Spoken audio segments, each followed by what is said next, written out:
भी आकर आंखें में आंखें डालकर और पंजे से पंजे लड़ाकर ये कह सकते हैं कि इस देश के लिए, इस राष्ट्र के लिए, इस मातृभूमि के लिए हमारे धीर वीर और महान काका श्री ने अपना सर्वस्व कुर्बान किया। इस देश को अपना लहू दिया, अपना शौर्य दिया, अपना पराक्रम दिया और यहाँ तक कि अपना प्राण दान भी दिया।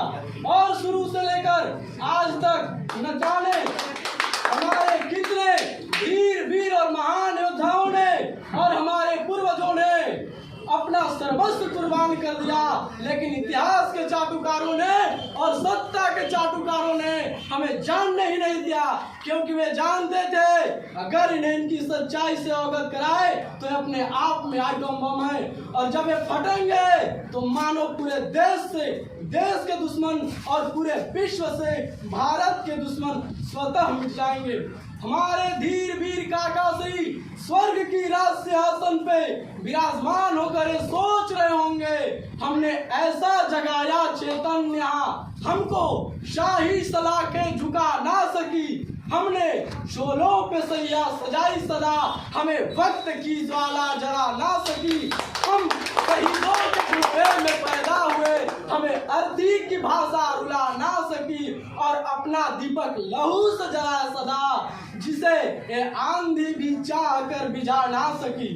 हमारे काका श्री किस तरह आप -30 डिग्री और -40 डिग्री की बर्फीली तापमान में किस तरह दुश्मन को धराशायी किए, 1800 ऊंची पहाड़ी कारगिल पे चढ़ गए, किस तरह पाकिस्तानियों को धूल चटाया। ये हमारा इतिहास, हमारे लोग, हमारा वर्तमान और हमारा भविष्य कभी भूल नहीं सकता। खोल दे पंख कहता है परिंदा, अभी और उड़ान बाकी है, पीओके सिर्फ मंजिल नहीं हमारा, चीन कान खोल के सुन ले, तिब्बत भी अभी बाकी है। हमारे धर्म ग्रंथ में कहा गया है अश्वत्थामा प्रणिव्यासो हनुमानस्य कृपा परशुरामस्य सप्त ऋषि चिरंजीवी भवेत्, यानी हनुमान जी, विभीषण जी, कृपाचार्य जी, अश्वत्थामा जी, ये सात लोग अमर है। ये वाक्य मिथ्या नहीं है, काल्पनिक नहीं है, लेकिन मैं इसे अधूरा समझता हूँ। मातृभूमि रक्षते मृत्युनारा प्राप्तस्य अष्टलोकस्य चिरंजीवी भवेत्, जो इस देश के लिए अपना सर्वस्व कुर्बान कर देंगे वो सदैव, इसलिए हमारे काका श्री आप सदैव अमर थे, अमर हैं और अमर रहेंगे और सदैव हमारे दिलों में रहेंगे। और महादेव की सौगंध खाकर मैं प्रतिज्ञा करता हूँ काका श्री कि मैं अपने जीवन काल में पाकिस्तान से पीओके और चीन से तिब्बत किसी भी तरह लेकर रहूंगा, चाहे प्यार से लूं चाहे तलवार से लूं, लेकिन लूंगा जरूर। और जब देश और धर्म की बात हो तो मंगल पांडे और मनीष पांडे को दो समझने की भूल ना करना। अगर इस देश के लिए, इस राष्ट्र के लिए, इस भारत भूमि के लिए, इस स्वर्गमयी भूमि के लिए मंगल पांडे हंसते हंसते फांसी के फंदे पे झूल सकते हैं, तो मनीष पांडे अपने हाथों से सर धड़ से अलग करके माँ भारती के श्री चरणों की रस कमलों में अर्पित कर देगा। अरे ही नहीं, जो सर हमारी माँ भारती के विरोध में उठे उस सर को भी धड़ से अलग करने में एक पल की भी देरी ना करूंगा। आप चंद्रशेखर आजाद और हम सबको दोस्त समझने की भूल ना करना। अगर चंद्रशेखर आजाद इस देश के लिए, इस राष्ट्र के लिए अपने आप का इनकाउंटर कर सकते हैं तो हम पूरी की पूरी रान अपने भेजे में उतारने का सामर्थ्य रखता हूँ। और यही नहीं, जिस गंदी सोच ने हमारे दिमाग में हमारी माँ भारती के प्रति गंदी सोच रखी, उसके दिमाग में भी पूरी की पूरी रान उतारने का सामर्थ्य रखता हूँ। आप हमारे धीर वीर महान काका श्री और हमें दो समझने की भूल ना करना।